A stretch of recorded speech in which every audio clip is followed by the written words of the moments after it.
is Landers Imangay, Bachelor of Secondary Education, major in Science, together with my partner, Lezel Jane Impertosa. So this time we will report about the learners in other marginalized groups.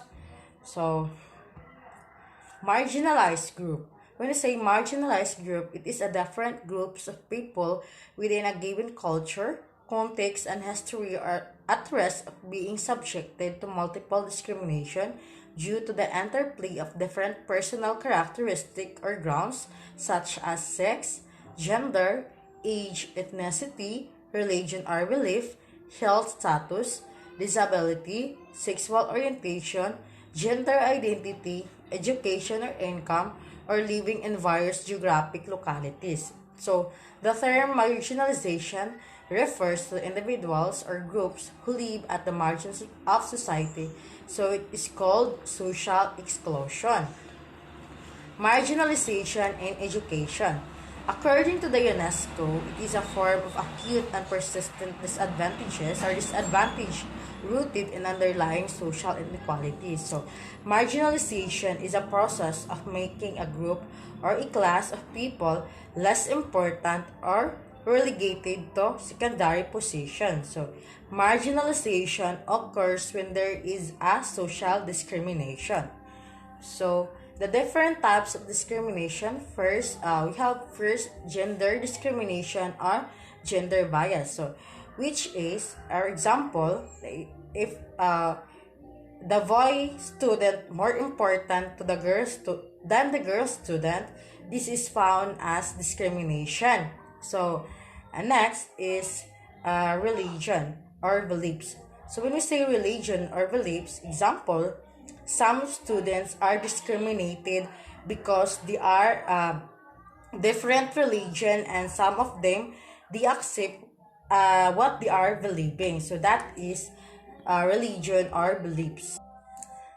So next is literacy. So when we say literacy, example, some students are discriminated because they don't know how to read and to write. Then next is linguistic discrimination. So when we say the linguistic discrimination or language discrimination occurs when the person is treated different because of her native language. So the last one is sexual orientation. So sexual orientation happen when someone treat you worse than other person in similar situation because of her sexual orientation. So next is marginalization and inclusion.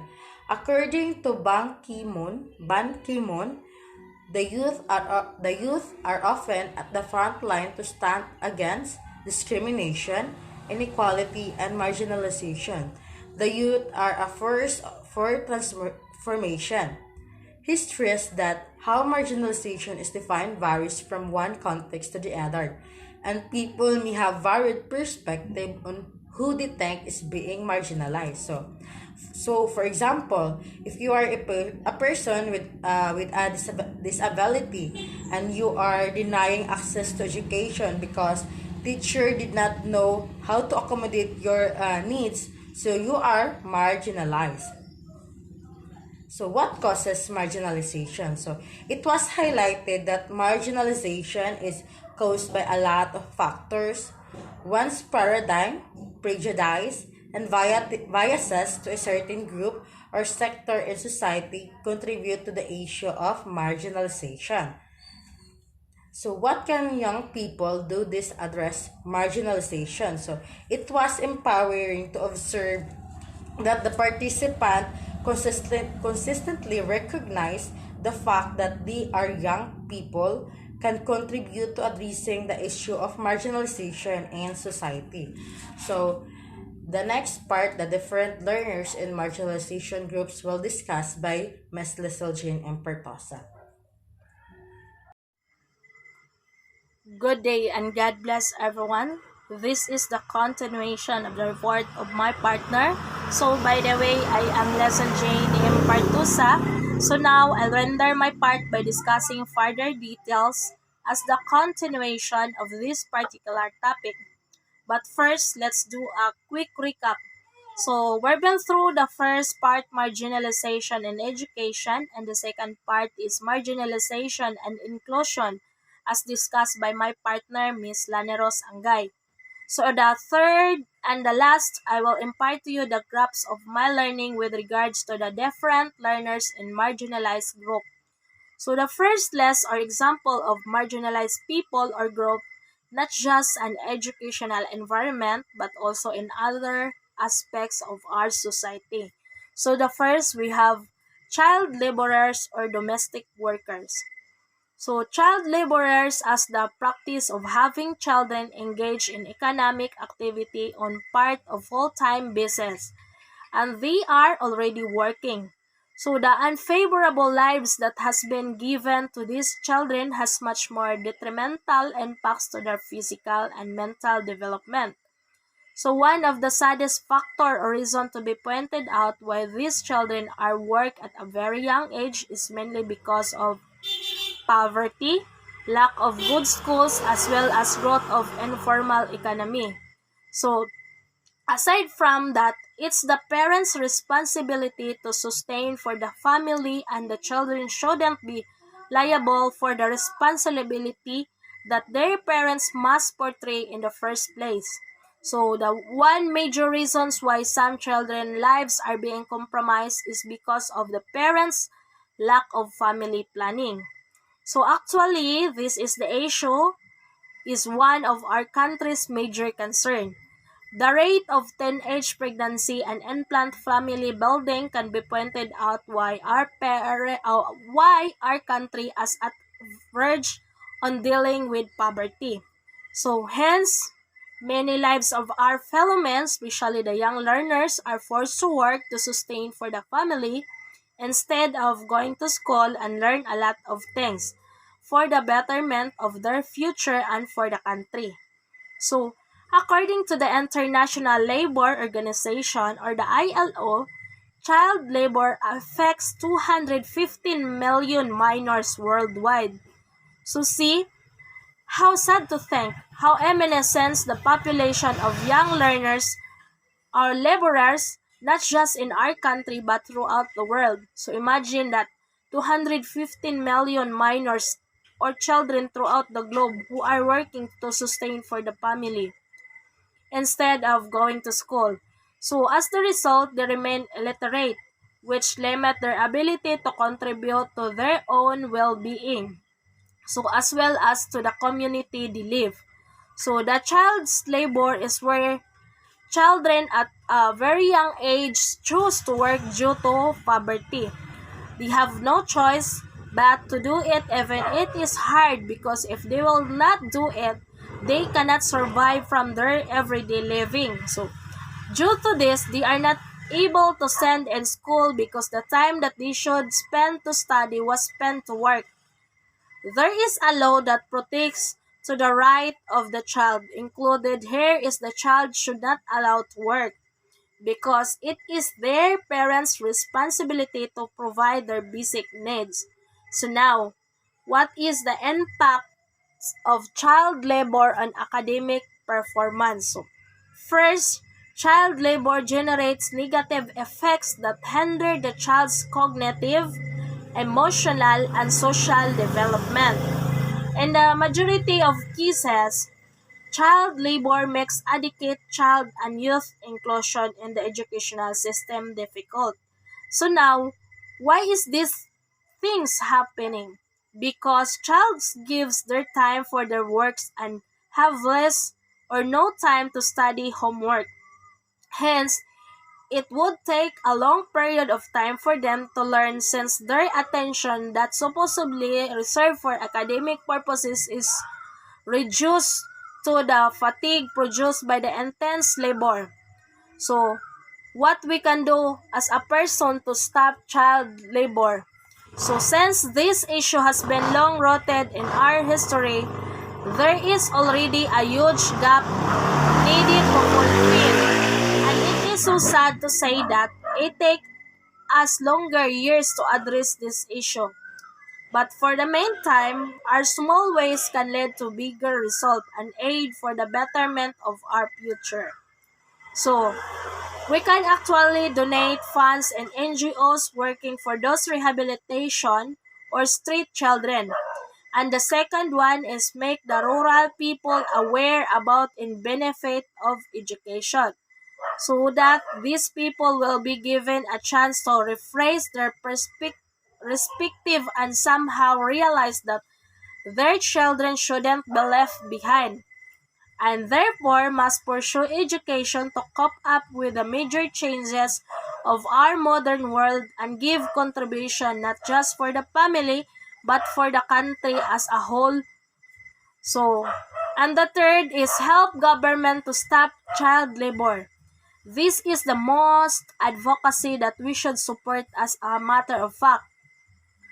The government is implementing different avenues with regards to hindering child labor, but the effort isn't enough unless we as individuals also participate and offer our deepest sympathy towards strengthening such advocacy. So, as a future educator, it is our duty to motivate and inspire our students, support their needs, as well as to make different strategies to help poor students to learn easily. And aside from that, as a as long as you are a Filipino citizen, no matter what profession, race, religion, or political views, let us help aim to hinder detrimental effects of child labors to our young learners. So, moving on to the next part of the list, we have indigenous people. So, there are children who are part of indigenous group. They are distinct socially and culturally. They also differed from how they live, thus, they cannot keep pace with modern nation. In school, they are sometimes discriminated due to their uniqueness and sometimes they cannot adapt with the school culture. So, if we will be noticed, there are only few indigenous children who choose to study and interact with common students due to the differences and discrimination that they experience. Indigenous people generally shares a common sense of identity and common characteristics such as language, religion, tribe, nationality, race, or combination. There are 110 indigenous people communities numbering 15 to 20 million. So in Luzon, there are about 30% rate for the population of indigenous people, whereas in Visayas, there are about less than 10% of the population rate, as well as in Mindanao, which has roughly more than 60% population rate. So, for these indigenous people living within the Philippine country, so what are the harsh encounter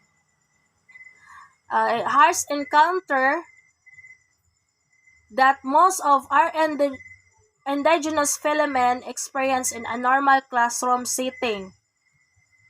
So, here are some of the factors or impacts that the indigenous people encountered or experienced throughout their educational journey. First is school as a venue of discrimination. Second is prejudice. Third, financial inadequacy. And the fourth one is comprehension difficulties and adjustment difficulties. So, we can actually observe this particular situation in some reality shows like Maalaala Mo Kaya or MMK. The MMK featured one of the indigenous people, Aita, and his name is Norman King. So, Norman King was an Aita who has to pursue his profession and somehow impart his learning to his fellow Aita or fellow indigenous men. So, as long his college dream, he encountered harsh experience like discrimination, prejudice, and many undesirable things to hear from many societies' judgment and standard. So, however, that doesn't stop him to pursue his goal and eventually, with this great discrimination, he graduated and fulfilled his dream. So on his graduation, he make an extra special because he wore a katutubo attire that represent of their tribes, and also to show everyone that culture differences can hinder an individual rights for education. So, and it's not a hindrance to achieve individual goal. So now, how to address this issue? So the government order number series of 2015, the need of the teachers serving indigenous communities to be adequately oriented and trained so that the indigenous culture are appreciated and indigenous culture practice and values are not discriminated as backward, inferior, invalid, or primitive.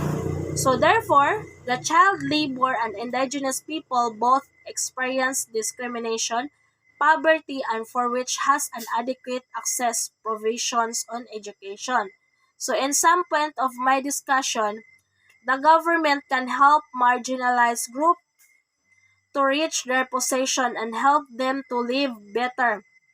And of course, our individual care and action are highly needed in order to build strong foundation for different advocacies that aims to secure the right of marginalized group to access a healthy educational environment.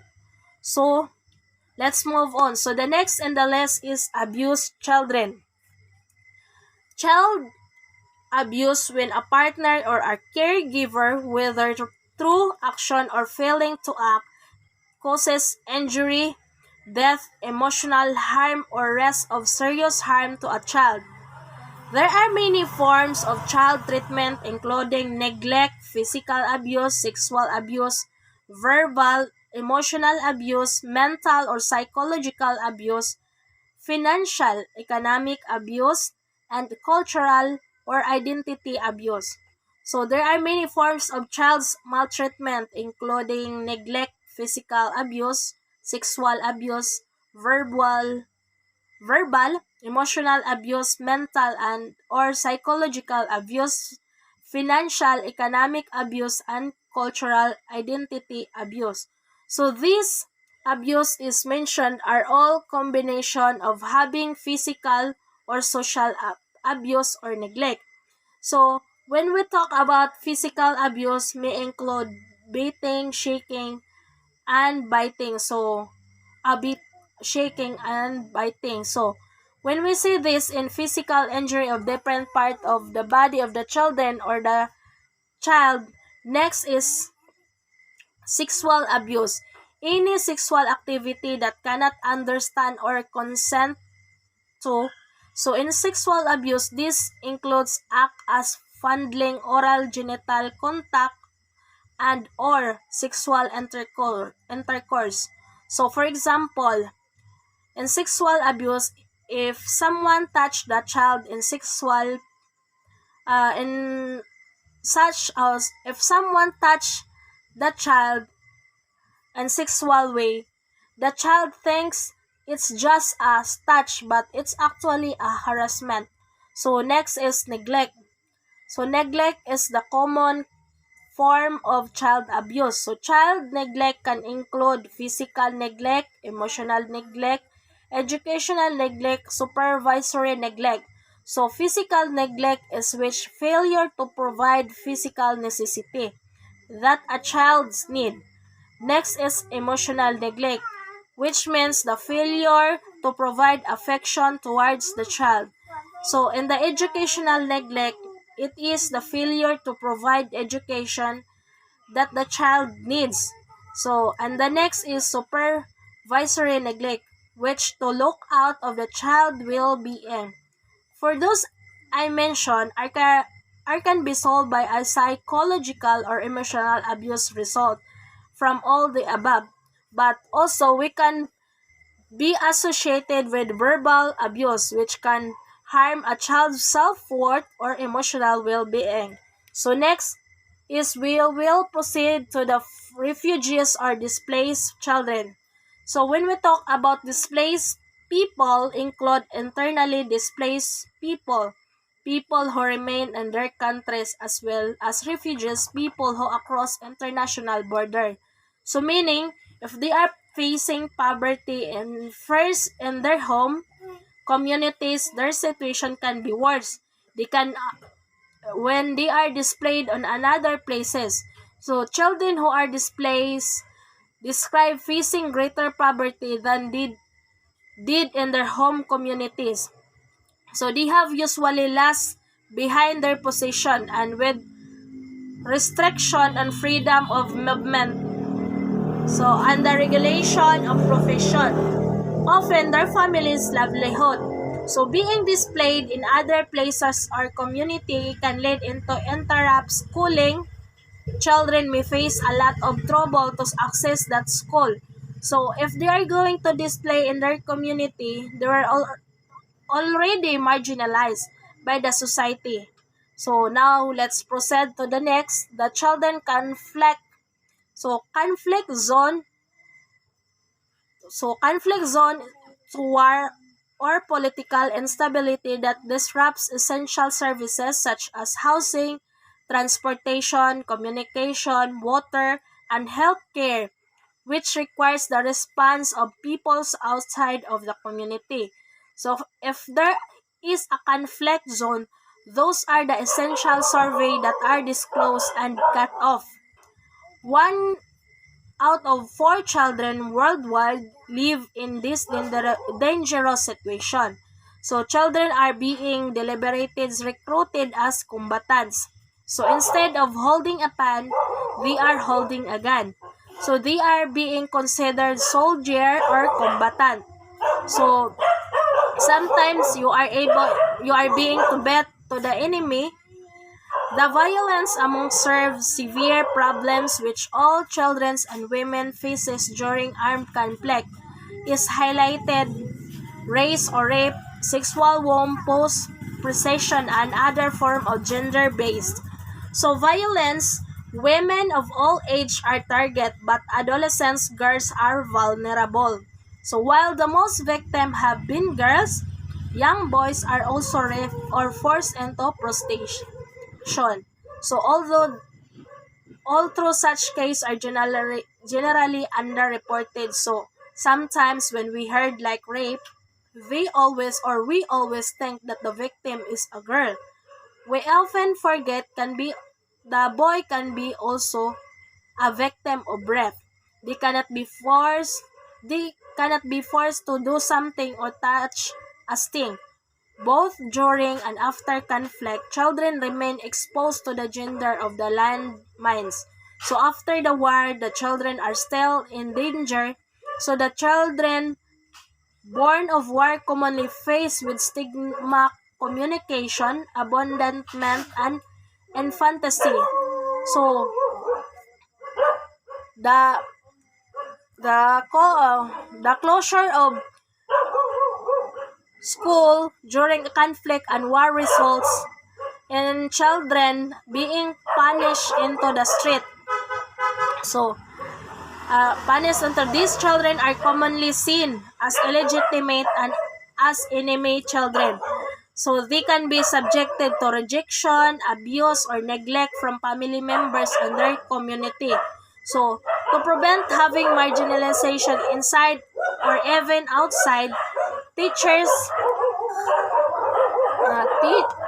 teachers teachers can be guided and do following. The first is start paying attention to what you say. So be willing to accept correction. Educate your own community, removing existing barriers and offer support and comfort. Then influence other children in the classroom and make them aware of some things. So that's all of my report. Thank you for listening and God bless.